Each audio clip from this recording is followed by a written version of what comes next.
Muito bem, vamos falar sobre banco de dados. Nossa primeira aula de banco de dados, a gente vai tratar do assunto organizando informações. Tá? Então, a base de tudo para banco de dados, como que funciona, o que seria banco de dados. Não é?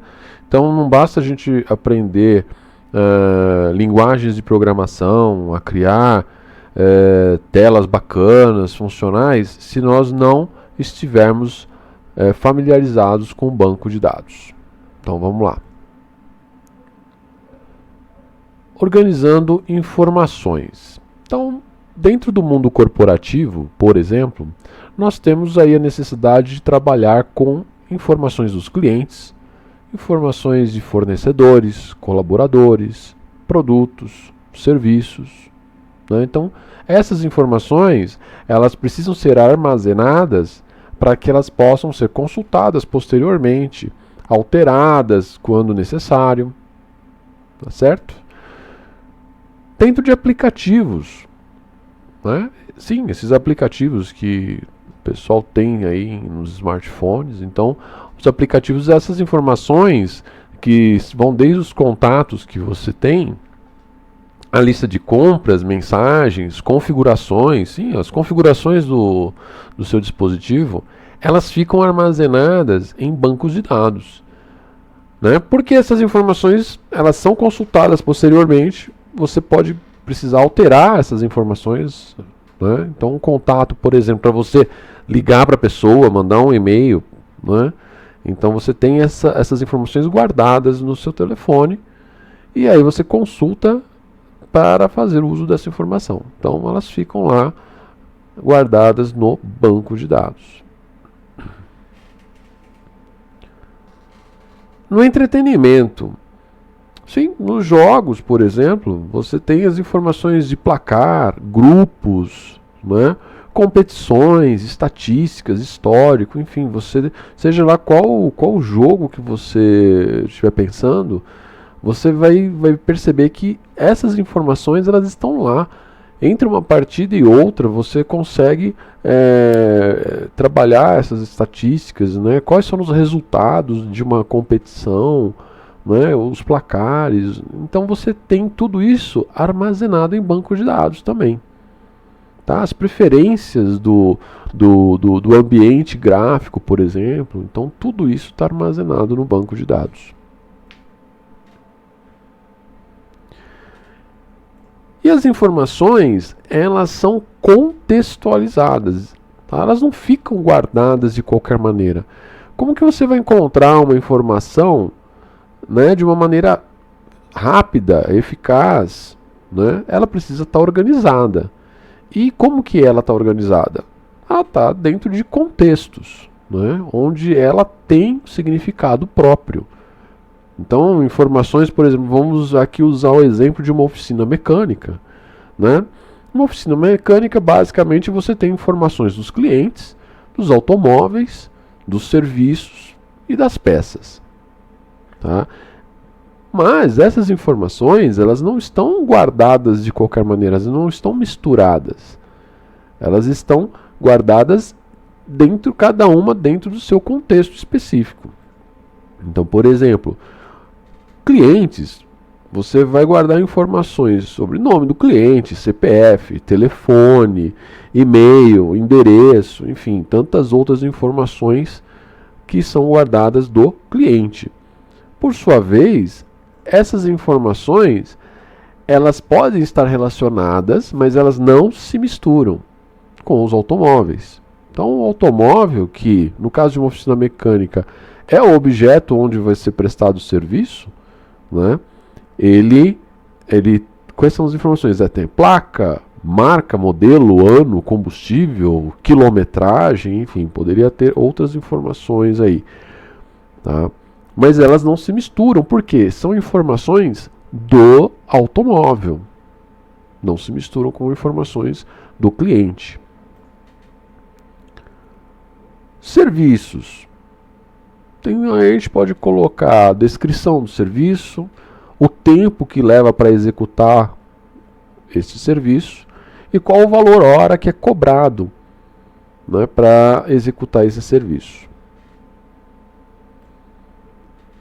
E aí, para peças, nós temos o código da peça, né, a montadora que ela pertence, qual o valor, né, o valor unitário da peça, quanto tem em estoque, né, poderia colocar também aí dentro de peças se ela pertence a alguma marca, modelo específico, né, de um ano específico aquela peça, que de repente de um ano para o outro essa peça muda, não é?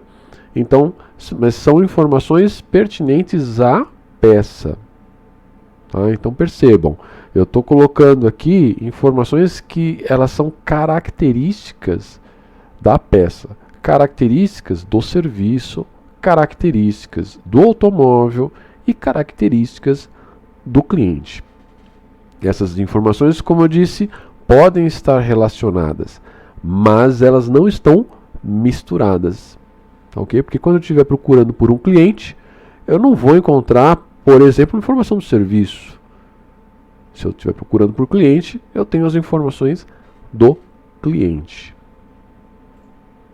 E aí, para fazer uma analogia, imagine aquele gaveteiro de arquivo, né?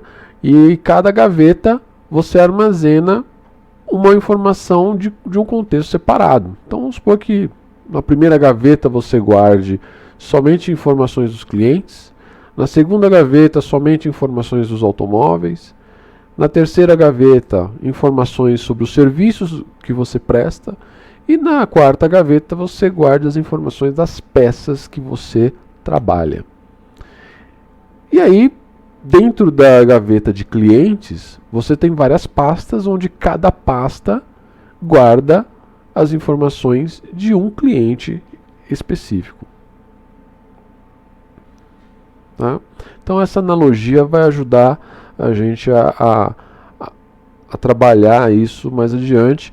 Óbvio, essa primeira aula eu vou tratar sempre usando essa analogia mais simples, né? Mas a partir da próxima aula de banco de dados eu vou começar a trabalhar com as informações técnicas, e aí eu vou começar a usar os termos mais técnicos, que daí para frente a gente trata somente com eles. Então, já que nós entendemos essa analogia, chegou a hora de vocês entenderem os dois primeiros termos técnicos para banco de dados. Nós vamos falar de entidades e atributos. Então vamos lá, pensando naquele mesmo gaveteiro de arquivos, a gente pode fazer a seguinte comparação, né? Cada gaveta nós temos um contexto de informação. Então vamos dizer que nesta gaveta nós temos aqui clientes, tá? A simbologia para essa informação, ela é dada por um retângulo, exatamente como eu desenhei aqui, tá? Um retângulo vazio, tá? Com o nome de quem esse retângulo representa, tá? Essa é a notação para a entidade. Então aqui nós temos a entidade cliente, tá? Então nós temos a entidade cliente. Estou usando clientes aqui, mas depois eu vou explicar porquê do plural, porquê do singular, eu vou explicar isso depois. Tá? Mas agora é importante você entender que aquela gaveta, aquele contexto de informação, ela é representada por este retângulo com o nome a quem ele representa. E ele nós chamamos de entidade. Muito bem, dentro daquela gaveta nós temos as pastas que eu falei, e cada pasta ela tem informações do cliente. Essas informações do cliente, elas preenchem esse retângulo e é elas que nós damos o nome de atributos. Tá? Então, aí estão os dois primeiros termos técnicos que nós vamos tratar muito a partir da próxima aula. É importante que você entenda essa definição, tá? Do que é uma entidade, o que são os atributos, tá?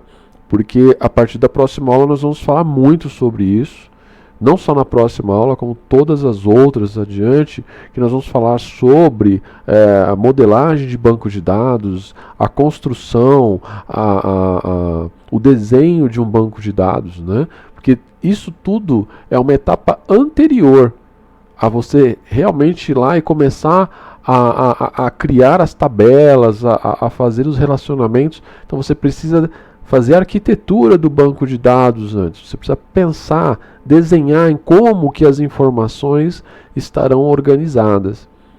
Para isso, você precisa entender o que são as entidades e os atributos. Tá certo?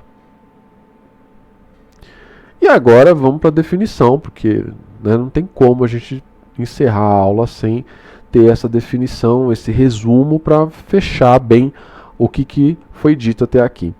Então, a entidade é a representação de um conjunto de informações sobre um determinado contexto do sistema, tá? No caso, do sistema que você está desenvolvendo, tá? No mundo real. E que tem significado próprio, ou seja, cada caixinha daquela, ela representa algo no mundo real. No caso de clientes, por exemplo, aquela caixinha clientes com as informações, ou seja, a entidade clientes e seus atributos, né, representa algo no mundo real, que são os clientes, que têm as suas características, tá? Então, isso é muito importante, que tem significado próprio, ou seja, eu estou enfatizando aqui essa questão de que você não mistura as informações, tá? É a questão da informação contextualizada. Então, clientes é uma entidade que tem um significado próprio, tá certo? E atributo é a informação que se refere apenas à entidade a que pertence, relacionado a outra entidade ou não. Então, até fiz questão de colocar esse relacionado a outra entidade ou não, porque eu disse agora há pouco que, por exemplo, cliente, as informações de cliente elas não se misturam às informações do automóvel, mas elas podem estar relacionadas, correto? Então, um cliente possui um automóvel, ou 2 automóveis, ou 3 automóveis, tá? Mas cada automóvel tem a sua informação particular, própria, que representa algo no mundo real, certo? E cliente também é uma entidade que tem um significado próprio e que ela representa algo no mundo real. No entanto, elas podem estar relacionadas, como no caso, um cliente tem um automóvel, 2 automóveis, tá certo? Então elas estão relacionadas, mas as informações delas estão guardadas em locais separados, não estão misturadas, tá ok? E aí na próxima aula a gente vai tratar melhor sobre essa questão, né, de relacionamento entre as entidades, como isso acontece. E aí vamos começar a despejar uma série de coisas técnicas aí para você, tá certo? Então é isso, pessoal. A aula de hoje é bem conceitual, tá? Mas para preparar você para a aula 2, que nós vamos tratar sobre a questão de relacionando entidades, e aí sim, espero que não tenha ficado nenhuma dúvida. Qualquer coisa é só mandar uma mensagem ou deixar um comentário aqui no vídeo da aula que eu respondo, tá bom? Até a próxima aula então, um abraço.